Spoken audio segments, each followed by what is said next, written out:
Now, with Russia-Ukraine war entering day 22, we're looking at children who continue to remain biggest victims of this war. Invasion is now turning a child refugee every second.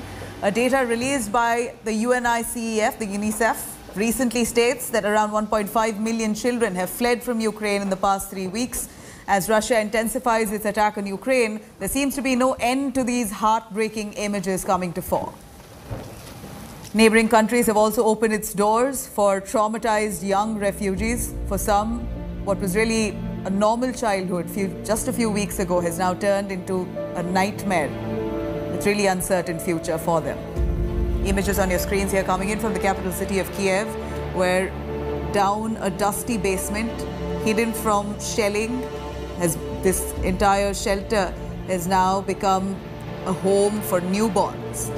The place hosts at least 21 newborn babies, surrogate babies. Nurses there taking care of these babies as fighting has made this quite impossible for their parents to reach out to them. Their future uncertain.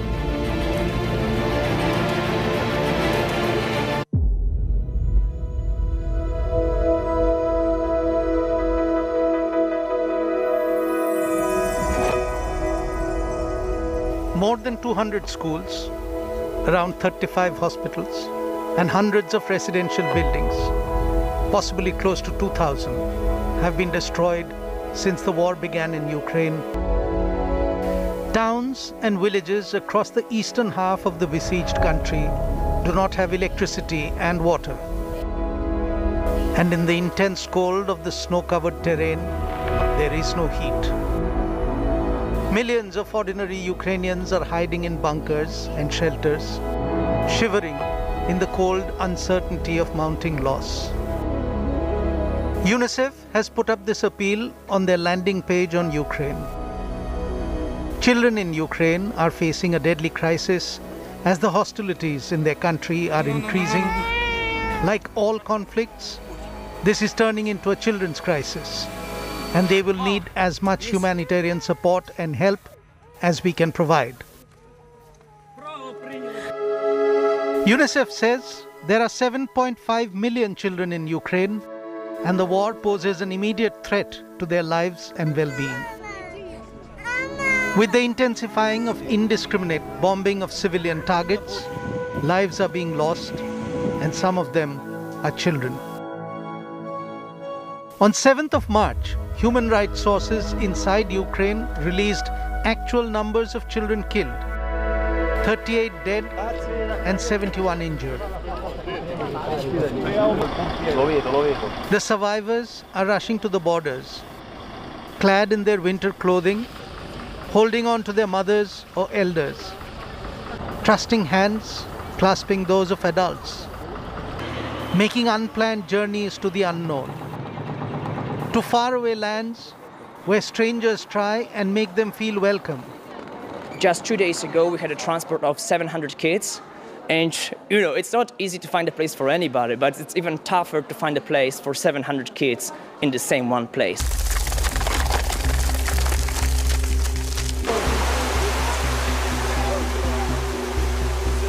As their homes and lives are torn apart by other unseen strangers, firing big guns from somewhere beyond the dreadful horizon.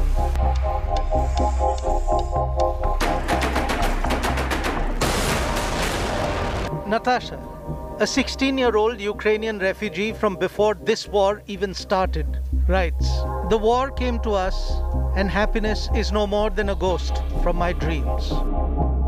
Natasha used to live in the seaside village of Shirokne in eastern Ukraine. The last time she saw her house, she was 11. Natasha writes, "Our hearts are full of sadness. We have no home. The night is black.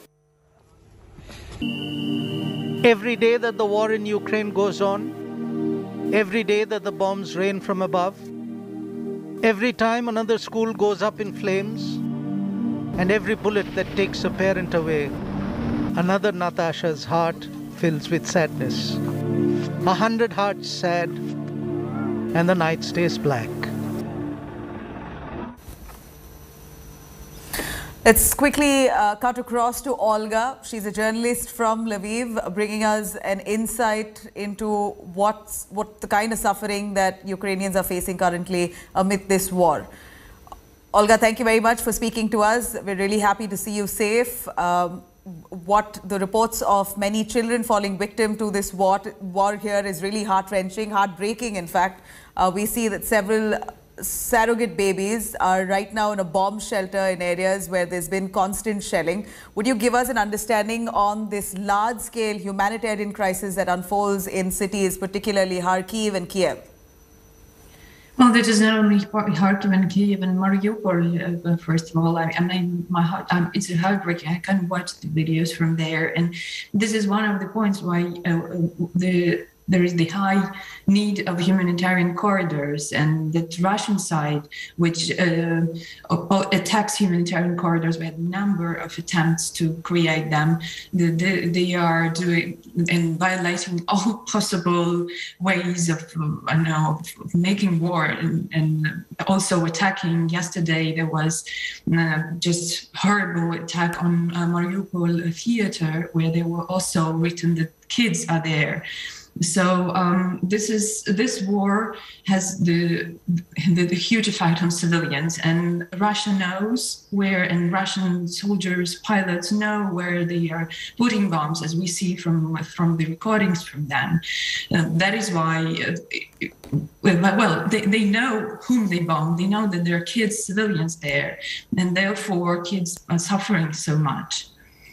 Right. Olga, this goes contrary to those reports and claims by Russia that they're not targeting civilians. But do you believe this is a deliberate attempt to break the spirit and the courage of Ukrainian civilians who are now, in fact, standing as soldiers, doubling up as the army of Ukraine to fight for their country? Do you think this is an attempt to threaten and deter the spirit of those who remain in Ukraine? Well, it's the barbaric steps. I just have no words. Why are they doing this? Because their claims, they are unjustified. Like the cars are marked that there are kids inside. There is the photo from yesterday where it is written you can see from above that there are kids inside. And there is no claims that Ukrainian army doesn't use kids and civilians as a shield. That's a false claim. And yesterday's decision of ECJ proved that Russia used all the claims to justify the war. They are false. These are the reasons. So I have no words to justify what they are doing. They see, and we have recordings, for example, from those Russian soldiers when they are speaking, and also their documents. There are evidences that show that they know what they are hitting. They know what these targets are, and so I have no words to justify them, and I don't know why they do this. Right. Olga, stay with us. We also have Serhii, who's been bringing us all the factual reports on ground. He's in the capital city of Kiev. Serhii, even as talks continue between the two countries, we hear that there seems to be some progress in those talks. There could be some compromise that Ukraine could come to. While that said, how far and how threatened is Kiev as Ukrainian troops still remain put in those areas around the border of Kiev? Good morning, studio. Good morning, India. The last 2 days were announced by Russians as it's they're like a super time for attacking Kiev from all the sizes, and that's why Kiev was on some kind of lockdown for this time. But as we see, it doesn't have a result for the Russians. Our air forces doing their job very well. Unfortunately, during these 2 days, there was some rocket parts and attacks on civilian buildings in Kiev, in downtown, in suburb. Unfortunately, some people died on these attacks. And about your first question about the negotiation between two countries, I can't predict. But I see people, I see their eyes, like when everywhere I see them, in the shelters, in the stores, in the street, in the cars. on the block post, regular army. We see them, we're talking with them, and I'm sure in their heart they believe only in the victory. In the victory, which can give Ukraine chance to celebrate their victory day for the future periods of the history. And our government, our president, for sure, he knows all this united hearts in Kiev, in Ukraine, all over the world. So they will do their best in these negotiations for the future, for the peace, not only in Ukraine, but in the whole world. You know, peace is something that Ukrainians are currently desperate for. It seems like the world is also hoping and praying that this comes to an end at the earliest, because this is really the largest humanitarian crisis in modern world. While we see that, we know that Ukrainians are fleeing in numbers. They are trying to escape those combat zones and several of those intense war-torn areas. Would you believe that Ukrainian spirit is still strong even on day 22 of this war? Those who have left behind, who are left behind, who've chosen to stay. I'll tell you even much more. This spirit is increasing from day to day. And you know, like if to like just imagine previously, people were talking about lots of things, about job, about the traffic, about the politics in Ukraine, all over Ukraine. Right now, everybody is asking, how was your night? How was everything? We did this, we are ready for this. Here is the result of our attacks. Here is the result of our defense. So all the people, they're united. They're gathering around this problem caused by Russians and their enormous spirit to destroy all normal standards in the world. I'm saying normal standards because they used to say their marketing of their country used to say that they're a very European country, peaceful, strong. But we see that they crucially attacked Ukraine 22 days ago. And if Ukraine must to pay by their bloods of the citizens for the independence in this century, I sure we're ready. So our spirit is increasing from day to day, and we will share this spirit with the whole world, as I said before. Right. Serhii, we know that Russia has been, right from the start, demanding that Ukraine does not become a NATO member. Now it appears that the Ukrainian President Zelensky has decided to step down. Now, whether it's a decision that's been declared already as yet, you can confirm that for us. But this is what Ukraine is now mulling over, to step down from insisting on becoming a NATO member. Is that because of this war that's been unleashed and the kind of onslaught that you've received? Or is it now that you all have decided that NATO countries haven't stepped up enough, and since you haven't got the required help, might as well go with negotiation and a compromise with Russia? Maybe Olga can come in on that. We see the result of today's geopolitics from NATO, from United Nations, from partners from Asia. It doesn't work like this anymore. We cannot, unfortunately, take our borders and change our neighbors and, I don't know, transfer Ukraine to Australia, to India, whatever. We will live near to Russia, near to Belarus, the same as Poland will live near to Ukraine and other European countries will be. And we are talking not about if we will be the member of NATO or not. We just need a safeness guarantee. If we will not have them, For you local civilians there, Serhii, does it matter at all if you are a member of NATO or not? At this moment, our biggest issue with NATO is the closest the sky. That's all. We don't asking people to fight for Ukraine. But that hasn't happened. NATO hasn't ordered for the airspace to be shut. Has that let you down?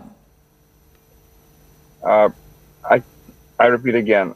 We're not asking people to fight for Ukraine, but they're coming by themselves. We are asking just to support us by the military stuff. And we hear that there is a lot of military aid coming in from many of those NATO countries. Stay with us. Olga, would you want to step in on that? Do you feel let down by NATO's response on this war, since y'all have requested for airspace to be shut, which ideally, if NATO wants, can order this, but they expect an escalation in war, considering Russia is a nuclear superpower. They're holding back. Has that let you down at all? No, this hasn't let me down at all. And as I know, the negotiations are still ongoing. So maybe we will have some, something will go better or so. But anyway, I guess I need to stress the point that both NATO and EU membership is in our constitution, and like the polls before the war were that Ukrainians were for entering both alliances. But you should understand that in this war, Ukrainians are not fighting for the membership or, I don't know, for anything. They're fighting for their future and for them to be makers of their future. So the decision to enter NATO or not to enter or to get some guarantees are on Ukrainians. And this is the main point. And so Ukrainians are fighting for their land and fighting for their future. And this is the main thing, I guess, to understand. And this is why the morale of the Ukrainian army and of the civilians, of all the citizens, is so high, because we are not fighting for any alliance, for anything. We're fighting just for our freedom and for our land, for us to decide for ourselves. Well, talks are currently underway, and from what we hear now, that Zelensky could be looking at a compromise. They're no more insisting on becoming a NATO member. Russia, they're of course pushing for neutral status for Ukraine, and that's what they claim. That's where the war started, and that's the only demand that they really want Ukraine to meet. Now, will both sides agree to it? Bilateral talks continue even as bombardment, firing, blasts still take place in several parts of Ukraine. Really heartbreaking to see that beautiful country ravaged. Let me cut across to a short break. Thank you very much, Olga and Serhii, for joining us. We're going to come back to you with more on that. But here's India Today, bringing you all those images right from day 1 to day 22 of this invasion. Russia shows no signs of de-escalation. We're looking at several cities, including Kharkiv, Kiev, Mariupol, and few others around that area that have been completely ravaged, devastated. Even on day 22, shelling, bombing take place unabated. We're going to continue bringing these visuals on the other side of a short break. Do stay with us.